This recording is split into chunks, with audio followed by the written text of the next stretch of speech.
All right, enough Women's Champions League. How about some quick hits instead? Let's go, Gab. Ruben Amorim celebrated 1 year since his first match in charge as manager of Manchester United on Tuesday. Jules, you and I celebrated with a special ceremony back in his hometown. Now let's play teacher and give him a grade. I don't know. I mean, last season was pretty bad.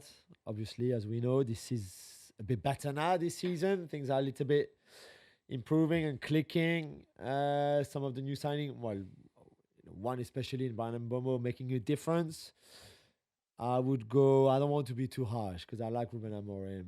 And I can see the improvement in a lot of aspects of United's game overall, certainly collectively.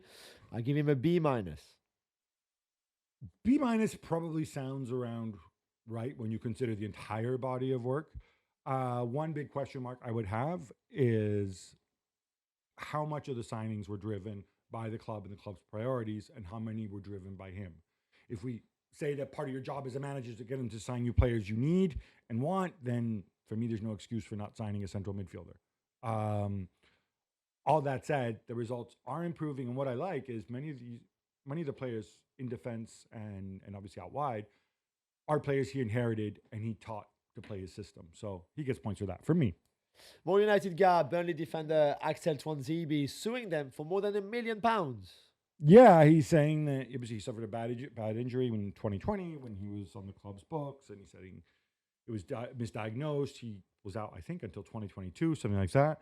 Jules, you're medically adjacent, much more than me. The reality is this is not a science. There's judgment, and sometimes judgment goes wrong. Yeah, and I think a lot of players have gone through this, not at United, but everywhere, really, where a bad diagnosis can keep you out for much longer. It used to be the metatarsal a lot, where doctors didn't recognize the injury like they should.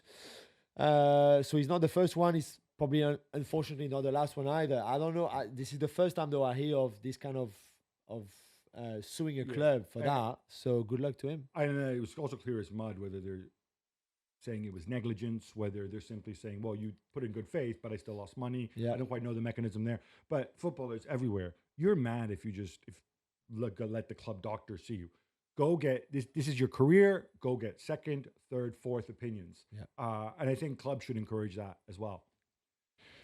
United of the present, United of the past. Erik ten Hag has reportedly turned down the chance of returning to Ajax following the sacking of Johnny Heitinga. Yeah, there was a lot of optimism in Amsterdam at the club that he would come back. They met him before even Heitinga was sacked. So I think they were quite positive. But clearly, that was not part of his plans. Maybe he doesn't want to go back. Maybe he knows that second time round is never as good as the first time. Maybe.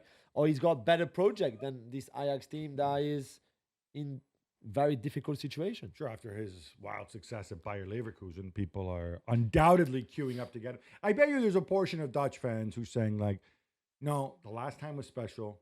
I'm glad he didn't come back. Maybe, because it's not the same guy. Yeah, maybe. On Monday, we told you about Leo Messi's Instagram video and photo of him wandering around the Camp Nou inside a new stadium. Barcelona president Joan Laporta said that the club didn't know anything about it. Yeah. I don't know. If you look closely, I wonder if Laporta's nose gets a little bit longer. So he would have us believe. So he stopped there. I think they're on their way to Alicante or something. He's going to meet up with his national team teammates. Lionel Messi and whatever professional camera crew filmed him. No, yeah, apparently it was Rodrigo de Paul. Oh, and took the photo. De Paul, there you go. Just the two of them, yeah? Okay. They just show up at the Camp Nou, which is a construction site right now.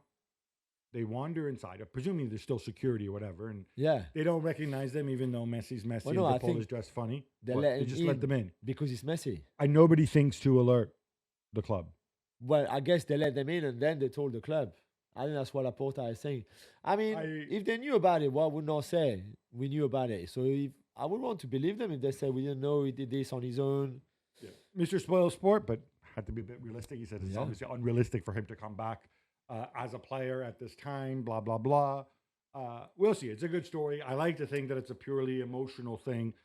I think it's weird that you can just wander into it without anybody knowing, just letting him in like that. Yeah. That seems slightly odd. Magic, Mike Maignan is out of contract in the summer. Now he's being linked with Juventus. Jules, this makes little sense to me. Is it just a Damien Kamali thing? Well, unless you're not happy with Di Gregorio, there's no reason, I think, to go and give Magic Mike, as good as he is and as much as we love him, like a big last contract as a free agent. So I still think he would want to come to England and play in the Premier League, which is something that he's wanted to do for a long time. I don't know if there will be a club there ready to welcome him, but it'd be very interesting to see because he's not going to extend. He nearly came to Chelsea over the summer. In the end, the difference was, I'm told, €2.5 million. Robert Sanchez has been doing okay, and obviously with his age, he would have been an exception to the Chelsea process. I just don't know what teams in London are looking for a goalkeeper. We see. Meanwhile, Gab, bookies are now giving even odds on Antonio Conte no longer being the Napoli manager after January the 6th. This really surprised me. Now, obviously, we told you about all his negativity after the game at the weekend. Like, we're not a team. It's obviously my fault. I haven't built the chemistry, blah, blah, blah. But the fact that, bookies always kind of have a sense of knowing something, and that's why we pay attention to them sometimes. But the fact that the odds have just crashed. I mean, somewhere is actually odds on that he might be gone by January 6th. I find absolutely remarkable. If his goal was to go and like scare everybody that he might walk out, and so therefore they need to make adjustments, give him more power, or somehow motivate the players, well, people are paying attention now, Antonio. But now it's up to you. After the 300 plus referees, more than 1,000 players have been suspended in Turkey amongst the wide-ranging investigation into betting accounts. Gab, what's going on? So I spoke to some people in Turkey because so far all we've heard of is these official releases from the Turkish prosecutors, and you remember these many referees and these many players suspended. And then you look a little bit further, and first of all, these are registered players. These are not professional footballers. There's a lot of, or some of them are, but it's a real minority. Yeah. So one guy, Galatasaray Al-Mali, Aaron Al-Mali, a couple of guys at Besiktas. But when you look closer, you realize this seems to be an activist prosecutor, and there's so many people who are pushing back on this. So, for example, a lot of the referees who refereed in the third flight that was sponsored by a bookmaker, and the bookmaker showed the games live, they got a free account from the bookmaker. So, and they said, so we watch the games in the league where we're refereeing. We didn't actually make any bets. There's also question marks. The two guys at Besiktas say it's not them, and they were legally signed up, so their suspension's already been revoked. There's so many questions about this. It seems like they threw like a giant net, and people aren't, certainly in the Western media, we're not following this up. So I think people should, because this is way overstated. Jules, when it comes to rap, I like almost nothing that came out after 2010. Fair enough. So I'll leave you to explain the feud between Kylian Mbappe and Orelsan, with whom I was thoroughly unfamiliar. Yeah, Orelsan is a very good French rapper, one of the best selling artists in France. He's from Caen, in Normandy, the club that the Mbappe family bought 2 years ago now or something. Orelsan is a big Caen fan, as a football fan. And in his latest album that came out on Monday night, I think it was, at the start of the week, there's a song where it's not easy to explain, but basically in the song there's like a voice talking to Orelsan. We don't know exactly what it is. It's not Orelsan talking himself, but it's a voice, and the voice says to him, "You're gonna basically like gun down Caen like the Mbappes."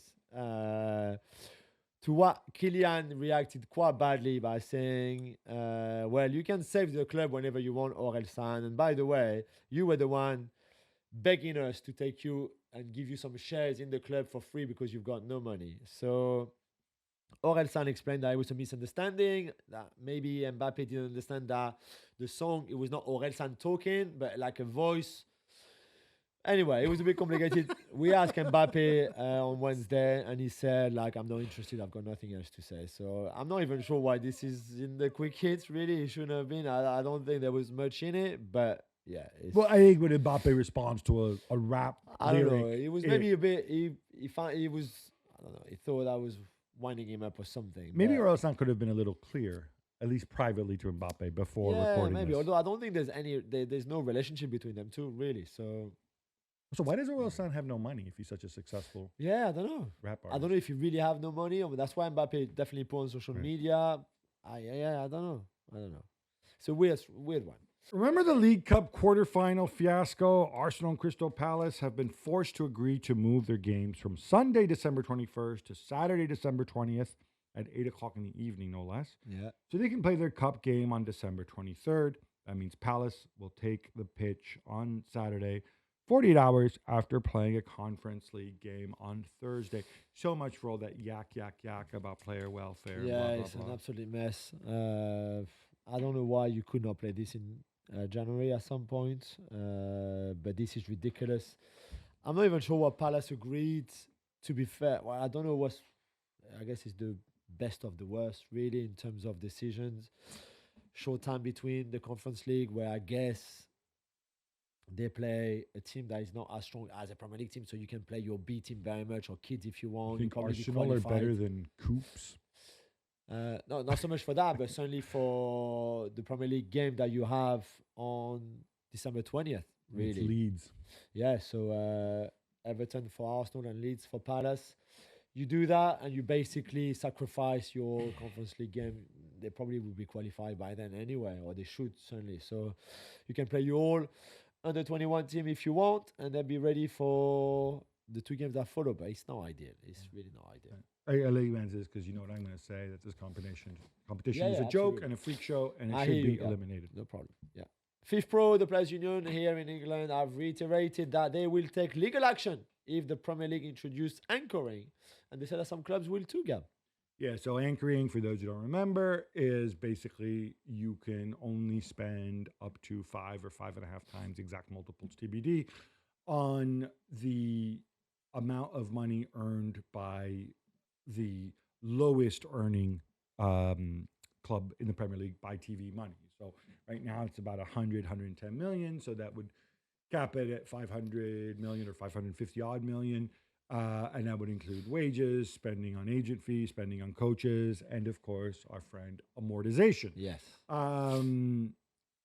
The reason I was wondering, why are the players' union against it? You know, why both FIFPro and of course the PFA here in England, and they think it's a slippery slope. Not so much the Premier League, because obviously it's still a lot of money and so on. Yeah. So if they do it, then the Championship and EFL teams might feel empowered to do it. And then it becomes effectively like a salary cap, and their guys further down the food chain will miss out. I don't know. Personally, at some point, I think you got to pay the piper, and all these clubs are losing enormous amounts of money, and you have to make the sport viable. Is there a way to do it? Problem is they're losing money further down the table too. So I can understand they're doing their job as a union. Equally, you can't run businesses at a loss forever. Anyway, November 21st is the vote. The relationship between Karim Adeyemi and Niko Kovac remains dicey at Borussia Dortmund, Jules. So inevitably, he's linked with a move to Manchester United in January. Yeah, who play with wingers, as we know. A lot of emphasis on their wingers play. So for Adeyemi, this is perfect. He's played a little more central, to be fair, this year. But come on. Yeah, you're not. Yeah. Wait, sorry, is this guy like one of the most self-destructive? He was playing better this year. Yeah, Finally, he was a bit more consistent, and then he hasn't started, I think, any of the last 2 games. The Rob Edwards deal to Wolves is finally done, Jules. Middlesbrough are still angry, but they'll get £3 million in compensation. Yeah, and Robert Edwards gets to go back home to Wolverhampton, obviously, where the family lives, where he's from, where he played, where he coached before. All that story that we told you already on Monday. He's got a hell of a challenge in the Premier League, obviously, to keep them up. It's a 3.5-year deal, so even if they go down, you would think that they would trust him to try to bring the team back up. So let's see. It just won't be easy for him, that's for sure. This is a bad look. I said this before. I repeat it. You should not be allowed to change clubs during the season. As predicted on Monday, Ivan Juric was sacked as the Atalanta boss, and here comes Raffaele Palladino. Yeah, different. I think we might move away from the 3-4-2-1, but or 3-4-3, whatever you want to call it. But I think what you have with Palladino is you have an attacking mindset. I think he showed that in his previous outings at Fiorentina and at Monza. And they certainly have the attacking players. It's a roll of the dice, and I think it means you are moving away definitively from the Gasperini era. Ivan Juric was supposed to be just like an uglier Gasperini with glasses, and his football was a lot uglier too. Celtic continue their manager hunt, Jules. Okay, now let me give you the candidates here, right? You've got Bodo Glimt's Kjetil Knutsen, who was apparently is close to going out of contract. I wonder if he'd bring his plastic pitch with him. Imagine. Ipswich's Kieran McKenna, who, I think he's turned down bigger jobs, but hey, who knows? You never know. Ferencváros's Robbie Keane, who's also, of course, played for Celtic. Yeah. I love Robbie Keane. I love that he has the guts to go abroad and do well, and he's won titles. Really well, yeah. And most intriguingly, though, Wilfried Nancy. Pay no attention to the fact that he's got a girl's last name. He's at the Columbus Crew. He was at Montreal before that. Yeah, with Cherry. He plays a completely different brand of football. Yeah, but I guess there's a lot of intensity in all those 4 managers in the way they play. I would love Wilfried to get that job. I think he deserves a shot in European football. He's done really well, obviously, in MLS, won the title, played some really good stuff. For Knutsen, we said, I think, in the past, why is he still at Bodo Glimt, considering the great job he's been doing there? I think McKenna has higher ambition than Celtic. No offense to Celtic. And for Robbie Keane, on top of being a club legend in a way, I think he's also earned a shot at a bigger league than Israel, where he was before with Maccabi, and now Hungary with Ferencváros. So I would be happy with any of those 4 if I was a Celtic fan. I'd be a lot happier with Robbie Keane or Wilfried Nancy myself. And Robbie Keane, actually, I actually think there's a certain, when you go to interview for a job, there's a certain way you're judged based on the way you look and based on the way you talk. And I think Robbie Keane's had a tougher time getting jobs despite his background because of the way he talks and the way he looks. People make assumptions about him. I've had the privilege of spending time with him. He's a really sharp guy. He works extremely hard. He doesn't sit here and say, oh, look, I'm Robbie Keane. I don't need to work for this. Give me this, give me that. I think he's learned so much when he's gone abroad. Mikhailo Mudryk is reportedly involved in a film project in Ukraine. Gab, can you explain why is he still not playing football nearly a year after his last game? Well, because of the meldonium or whatever it was is in his system. They asked WADA, the World Anti-Doping Agency, and he says, well, we're still waiting for a disciplinary decision in this case from the Football Association in England. You know how they say, like, justice delayed is justice denied? There's no justice for this guy. If he tested positive, put him on trial, say you tested positive. Yeah. I don't even know if he cares because he's collecting a paycheck for the past year, right? Or some form of it. Anyway, I mean, I think Chelsea still have to pay him until they can say, oh, no, it's your bad actions that caused us to be banned. Yeah. He hasn't been banned yet. If I were Chelsea, I'd be angry as well. I need some clarity on this. But this story rumbles on. And again, this is one of those stories, like the 115 charges, like some of those other weirdo things that seems to go on forever and they can't talk about for legal reasons. This to me seems pretty open and shut. He tested positive and then you have a punishment for it. I don't know what the deal is here. Yeah. And I hope this doesn't turn into another Paqueta case, by the way. Where like the Keystone Cop, like I said, it feels like they used all the good lawyers on Manchester City. So I don't know if they have just like the dimwits dealing with this. I don't know.